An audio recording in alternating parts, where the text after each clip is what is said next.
Good morning बच्चों। मैं नंद किशोर सिद्धार्थ शिक्षा सदन सीनियर सेकेंडरी स्कूल सोजित रोड में आपका तहे दिल से स्वागत है। और आज हम प्यारे बच्चों कक्षा 10 विषय सामाजिक खंड सेकेंड जिसमें पार्ट थर्ड भूमंडलीकृत विश्व का बनना पढ़ने जा रहे हैं, जिसमें भूमंडलीकृत यानी कि यूँ कह सकते हैं वैश्वीकरण कि विश्व कैसे बना, किस प्रकार उनकी यात्राएं थी, किस प्रकार उनका भोजन था, व्यवहार था, ज्ञान था, शांति, उत्पीड़न, किस प्रकार एक देश दूसरे देश से जुड़ा और कौन सा देश किस प्रकार उनके वहाँ संस्कृति, खान पान, कार्य लेके आए, वो आज हम सब इसमें पढ़ने वाले हैं। तो सबसे पहले देखते हैं ऐतिहासिक यात्राएं व सिल्क मार्ग।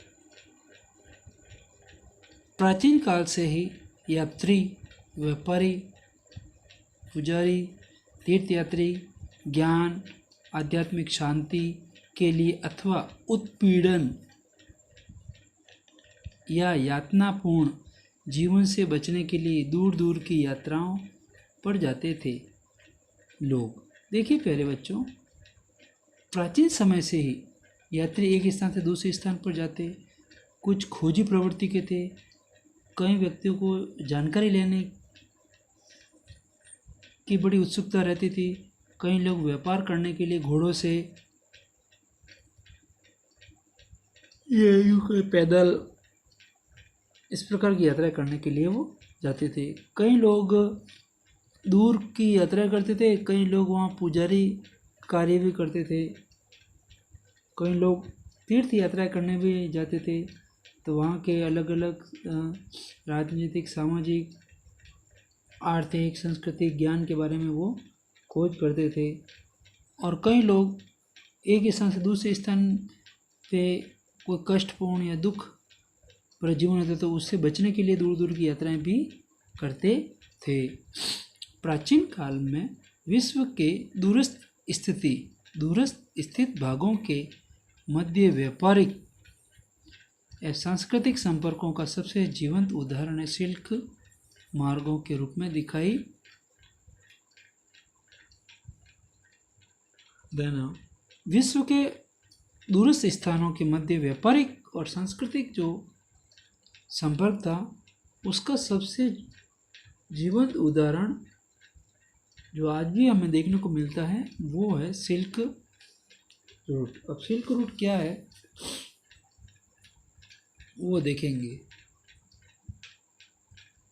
ठीक है ना।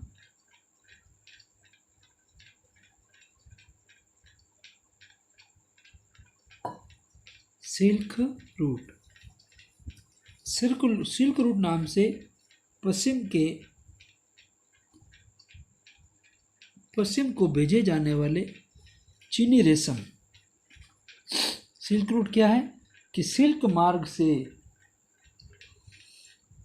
सिल्क नाम के इस मार्ग से पश्चिम को भेजे जाने वाले चीनी रेशम, कौन सा रेशम? चीनी रेशम, जिसको सिल्क कहा जाता था, सिल्क के महत्व का पता चलता है।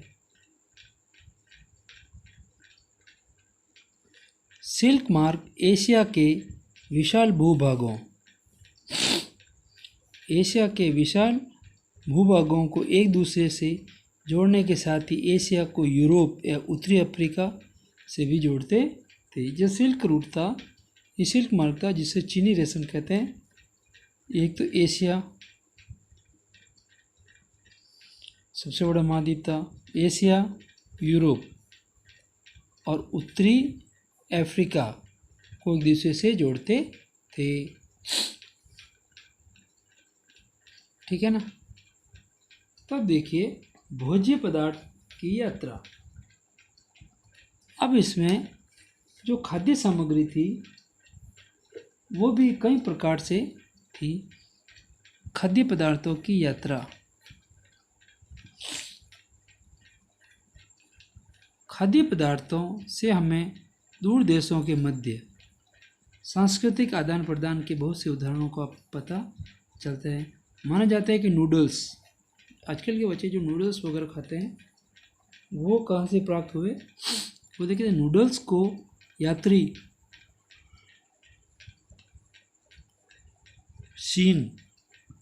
चीन से पश्चिम में ले गए, जहाँ वे इसे स्पैघेटी कहते हैं। अब मान लो प्यारे बच्चों, प्रश्न आ जाए कि स्पैघेटी क्या है, कि जो नूडल्स थे खाद्य पदार्थों में, तो नूडल्स को यात्री चीन से पश्चिमी देशों में ले गए, तो उसे वो क्या कहते थे, स्पैघेटी, ठीक है ना। और स्पैघेटी क्या होते हैं, नूडल्स, है ना।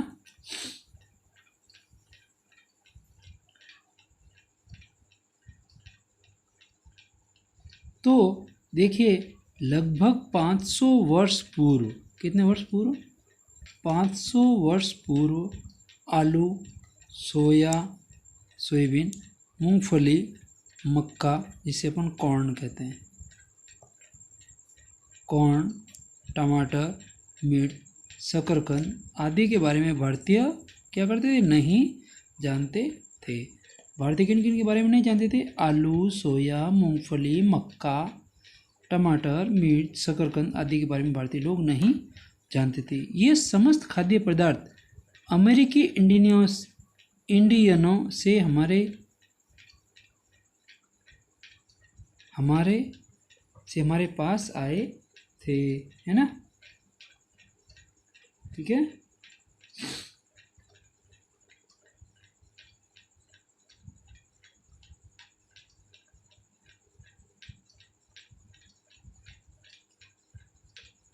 इंडियनों से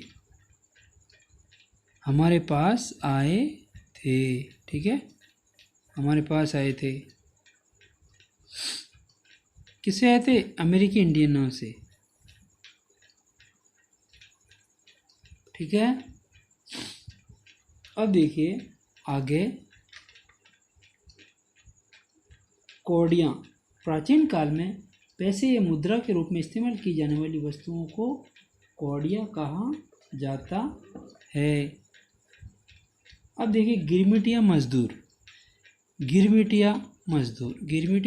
क्या है वो देखते हैं। ऐसी अनुबंधित, ये प्यारे बच्चों, ये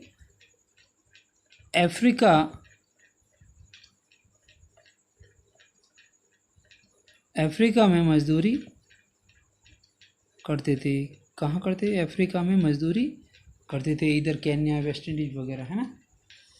तो ये जो गिरमिटिया मजदूर थे, भारतीय लोग वहाँ जाके बस गए और वहीं के होकर रह गए। आज भी भारतीय नामों से वहाँ पुकारा जाता है और इन्हें वहाँ गिरमिटिया मजदूर के रूप में कहा जाता है। गिरमिटिया मजदूर ऐसी अनुबंधित मजदूर जिन्हें मालिक एक निश्चित समयावधि के लिए काम करने की शर्त पर किसी भी नए देश में नियुक्त करते हैं।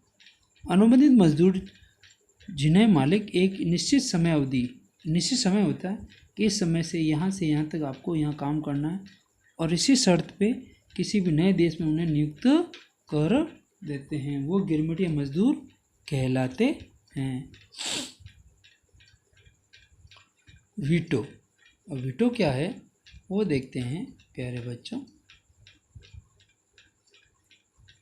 निषेधाधिकार, इस अधिकार के सहारे एक ही सदस्य की असहमति किसी भी प्रस्ताव के निरस्त करने का आधार बन जाती है। निषेधाधिकार यानी कि मना करना। इस अधिकार के सहारे एक ही सदस्य की असहमति किसी भी प्रस्ताव के निरस्त करने का आधार बन जाती है। ध्यान रखना, इम्पोर्टेंट है। उदारीकरण देखिए प्यारे बच्चों,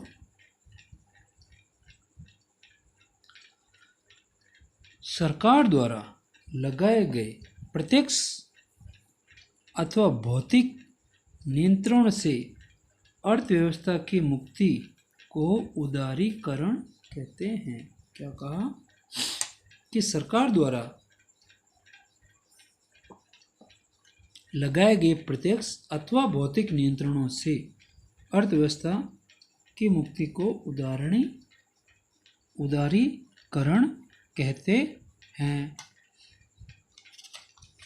इस प्रकार प्यारे बच्चों देखा गया कि किस प्रकार गिरमिटिया मजदूर, भोज्य पदार्थ और ऐतिहासिक यात्राएं किस प्रकार की जाती थी।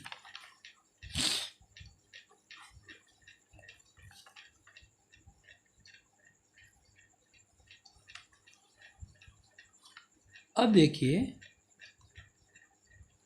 इसी के आगे हम देखते हैं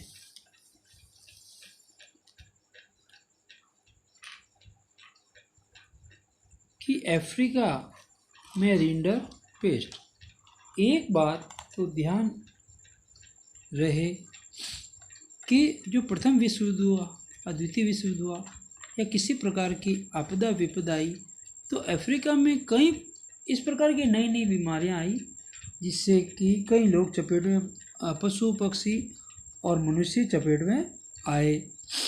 अब अफ्रीका में एक बीमारी का प्रभाव शुरू हुआ। अफ्रीका में रिंडर पेस्ट। क्या नाम है? Rinder paste. रिंडर पेस्ट एक रोग होता है, ध्यान रखना। रिंडर पेस्ट का आना, रिंडर पेस्ट का रोग एशियाई मवेशियों, मवेशी यानी जानवर, मवेशी मतलब जानवर, मवेशियों से अफ्रीकी, अब एशियाई मवेशी से अफ्रीकी मवेशियों में फैला। कहाँ से आया ये रोग? एशिया जानवर थे तो एशिया जानवर से अफ्रीका के जानवरों में फैला। ये मवेशियों में प्लेग की तरह, प्लेग चूहों से रोग फैलता है, प्लेग की तरह फैलने वाली इस बीमारी ने लोगों की आजीविका, आजीविका व अर्थव्यवस्था पर बहुत अधिक प्रभाव डाला। ठीक है, जो उनके काम कमाई के साधन थे, क्योंकि एक तो कृषि थी और एक जानवर थे, आजीविका व अर्थव्यवस्था पर बहुत अधिक प्रभाव पड़ा। ठीक है ना, क्योंकि मवेशियों में प्लेग की तरह फैलने वाली इस बीमारी ने लोगों की आजीविका और अर्थव्यवस्था पर बहुत अधिक प्रभाव डाला। अब इस बीमारी से हजारों की संख्या में मवेशी मर गए, यानी जानवर मर गए। इसने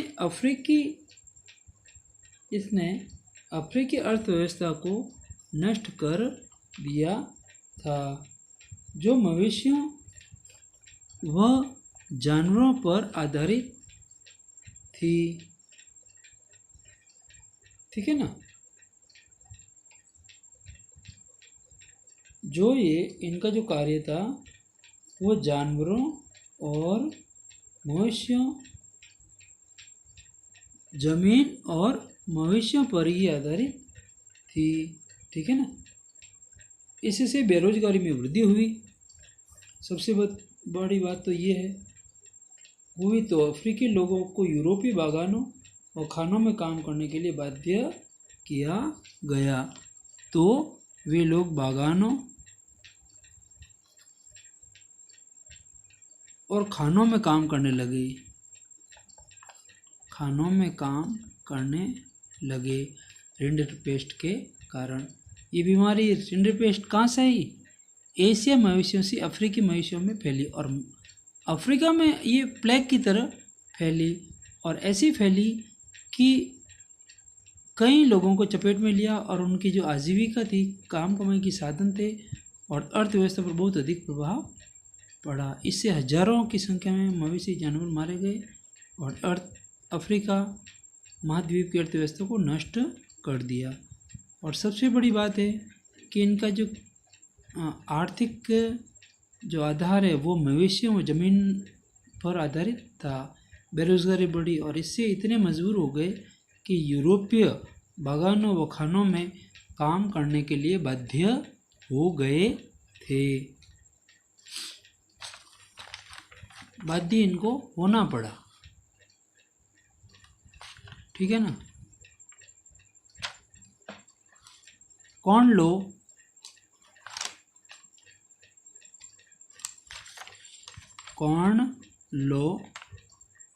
कौन करते थे मक्का।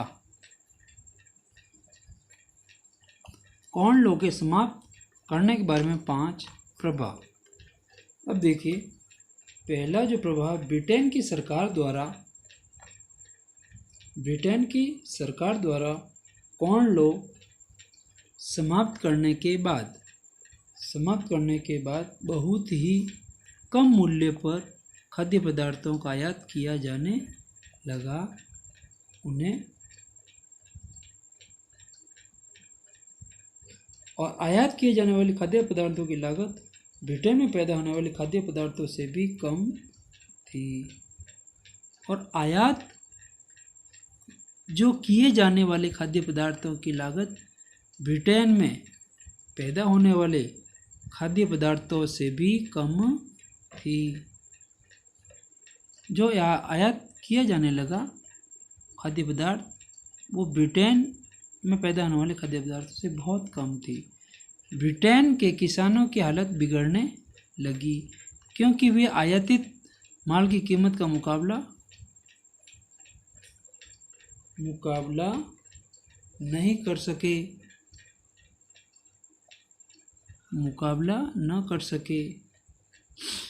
विशाल भूभागों पर कृषि कार्य बंद हो गए। गांवों से शहरों या अन्य देशों की ओर लोग पलायन करने लगे। ये 5 कारण थे, है ना।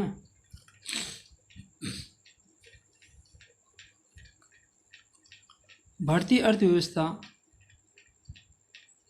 तो अब देखिए, इस प्रकार खाद्य उपलब्धता पर तकनीक के प्रभाव को दर्शाने के लिए इतिहास के उदाहरण है। तीव्र गति से चलने वाली रेलगाड़ियाँ बनी, बोगियों का भार कम किया गया, जलपोतों का आकार बढ़ा जिससे किसी भी उत्पाद को खेतों से दूर के बाज़ारों में कम लागत पर और आसानी से पहुंचाया जा सका।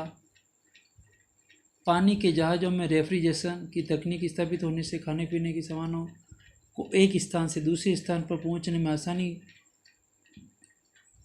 हो गई। शीघ्र खराब होने वाली वस्तुओं में भी रेफ्रिजरेशन की तकनीक से लंबी यात्राओं पर ले जाया जाने लगा। तो इस प्रकार देखा गया कि बहुत अच्छी से अच्छी सुविधाएं की गई।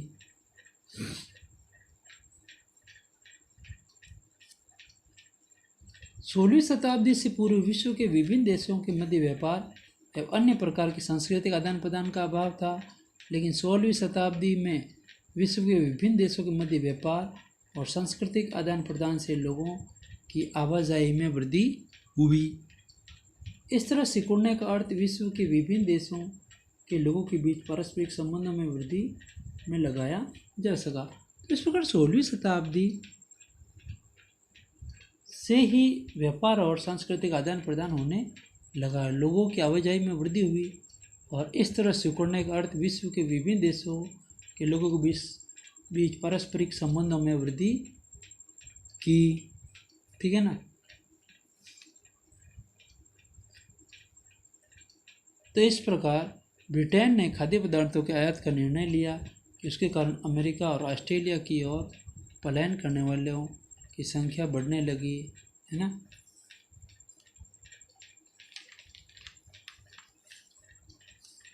ब्रिटेन द्वारा खाद्य पदार्थों के आयात का निर्णय लेना पूर्वी यूरोप के देशों रूस, अमेरिका व ऑस्ट्रेलिया ने ब्रिटेन के खाद्य पदार्थों को आयात करना आरंभ किया। इन देशों ने वन क्षेत्रों को साफ करके कृषि योग्य भूमि का निर्माण किया। वन क्षेत्रों को साफ करने व खाद्य उत्पादन के लिए बड़ी संख्या में श्रमिकों की आवश्यकता पड़ी। अमेरिका और ऑस्ट्रेलिया नए नए औपनिवेशिक देश थे वहाँ श्रमिकों की बहुत कमी थी। अनेक लोगों ने अमेरिका व ऑस्ट्रेलिया की ओर पलायन भी किया था। इस प्रकार हम देखते हैं कि कई इस प्रकार के कार्य किए गए।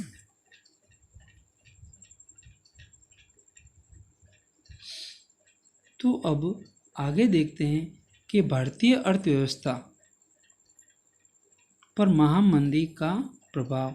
महामंदी के दौरान देश का आयात घटकर आधा रह गया। भारत में कृषि उत्पादनों के मूल्यों में भारी गिरावट आई। कृषि उत्पादनों में ध्यान रखना। इसके बावजूद सरकार ने लगान यानी कि कर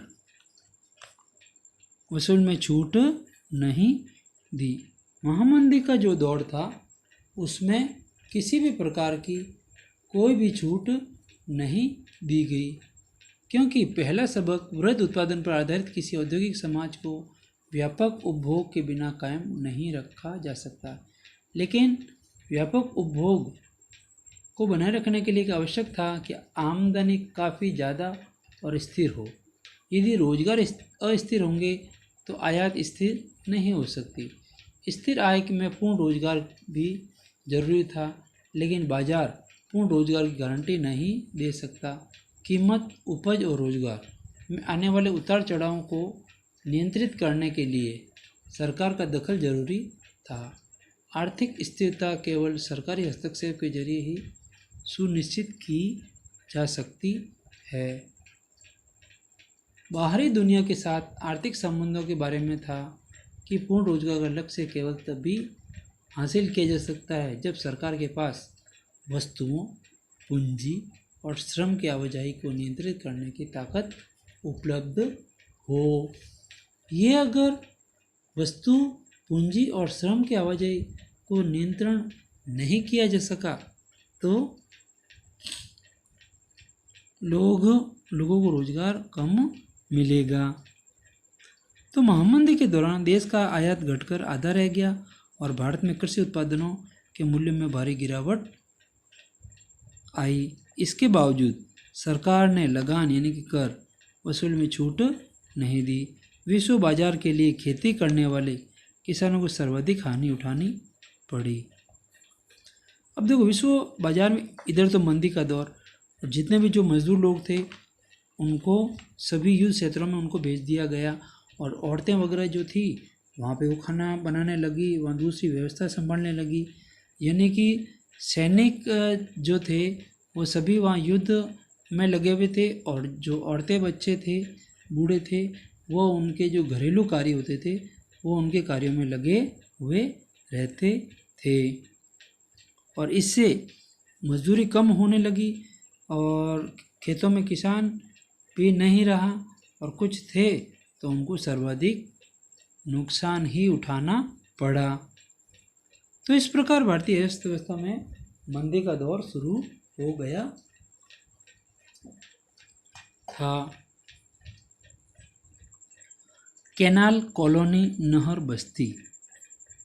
अब देखिए कैनाल क्या होता है, ठीक है ना, वो देखते हैं अपन। कैनाल जिसे नहर बस्ती भी कहते हैं। 19वीं शताब्दी में ब्रिटिश भारतीय सरकार ने रेगिस्तानी परती जमीनों को उपजाऊ बनाने के लिए नहरों का जाल बिछाया। ध्यान देना कि 19वीं शताब्दी में ब्रिटिश यानी कि अंग्रेज भारतीय सरकार ने रेगिस्तानी परती ज़मीनों पर जो ज़मीनें पड़ी हुई थी, उपजाऊ तो थी लेकिन उनको पता ही नहीं था, वहाँ पशुचारण ज़्यादा से ज़्यादा होता रहता था, जिससे पशु चढ़ते थे, दूध वगैरह हो जाता था, जिससे कि निर्यात के लिए गेहूँ और कपास की खेती की जा सके, निर्यात यहाँ से बेच सके, वो भी गेहूँ और कपास, कौन से गेहूँ और कपास की खेती की जा सके। नई नहरों की सिंचाई वाले क्षेत्रों में पंजाब के अन्य स्थानों से लोगों को लाकर बसाया गया। अब नहरी क्षेत्रों की सिंचाई वाले क्षेत्रों में कहाँ से लोगों को लाकर बसाया गया? पंजाब के अन्य स्थानों से। कहाँ से?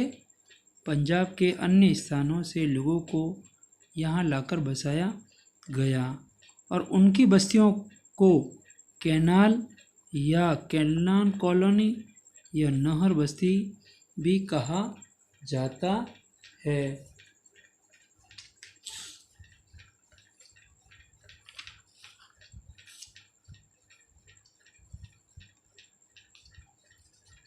तो इस प्रकार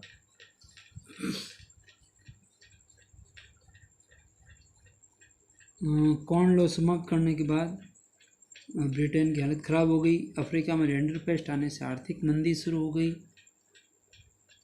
और कैनाल यानी कि जो नहर बस्ती थी वो उसमें ये तक 19वीं शताब्दी में ब्रिटिश सरकार ने रेगिस्तानी भूमि को उपजाऊ बनाने के लिए वहाँ पर नहरों का जाल बिछा दिया गया था।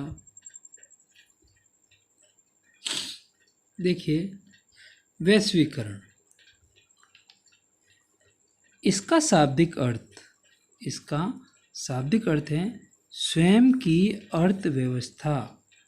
स्वयं की अर्थव्यवस्था को विश्व समुदाय, क्या कहा?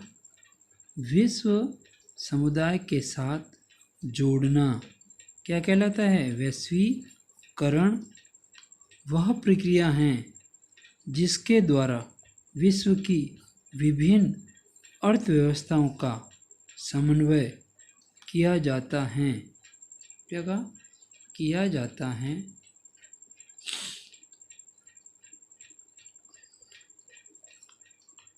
जिससे वस्तुओं और क्रेताओं, प्रौद्योगिकी, पूंजी तथा श्रम का इनके मध्य प्रवाह हो सके। वैश्वीकरण को भूमंडलीकरण नाम से भी जाना जाता है। क्या कहा? कि विश्व समुदाय के साथ जोड़ना वैश्वीकरण कहलाता है और वैश्वीकरण वह प्रक्रिया है जिसके द्वारा विश्व की विभिन्न अर्थव्यवस्थाओं का समन्वय किया जा सके, सभी अर्थव्यवस्थाओं को जोड़ा जा सके, एक ही जगह इसका कार्य हो सके, जिससे वस्तुओं और क्रेताओं, वस्तुओं खरीदने वाले और प्रौद्योगिकी मशीनीकरण, पूंजी तथा श्रम का इनके मध्य प्रवाह हो सके। और वैश्वीकरण भूमंडलीकरण के नाम से भी जाना जाता है। इस प्रकार प्यारे बच्चों आपको ढंग से सुनना है, समझना है और कार्य भी ढंग से करना है। Thank you.